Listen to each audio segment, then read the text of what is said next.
নমস্কার বন্ধুরা, রাধে রাধে। আমি তোমাদেরকে আজকে দেখাতে চলেছি পিতলের লালা গোপাল এবং বসা রাধারানী। দেখতে পাচ্ছ তোমরা বসা রাধারানী আর বসা গোপাল। চলো এবারে তোমাদেরকে ওজনটা দেখাই।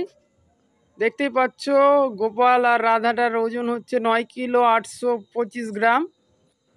এই মোটামুটি 11,000-12,000 টাকা মতো পড়বে। কেউ যদি নিতে চাও তাহলে স্ক্রিনে দেওয়ার নাম্বারে যোগাযোগ করতে পারো। 11-12 হাজার টাকা মতো পড়বে। আর যদি কেউ আলাদা আলাদা নিতে চাও, মনে করতে পারো যে রাধাটা নিবে বা গোপালটা নিবে, তাও নিতে পারো। এই গোপালটার দাম মোটামুটি 6,000 টাকা পড়বে, আর এই রাধারানীটা মোটামুটি 5,000 এরকম ধরে রাখো। দেখতেই পাচ্ছ, যদি নিতে চাও তাহলে এই নাম্বারে যোগাযোগ করো। ঠিকানাটা দেখতেই পাচ্ছ, ব্যাগে ঠিকানা দেওয়া আছে। দোকানের নাম শ্রী গণেশ বাসনালয়, উত্তর মার্কেট, মালদা। মোবাইল নাম্বার নিচে দেওয়াই আছে, দেখতে পাচ্ছ।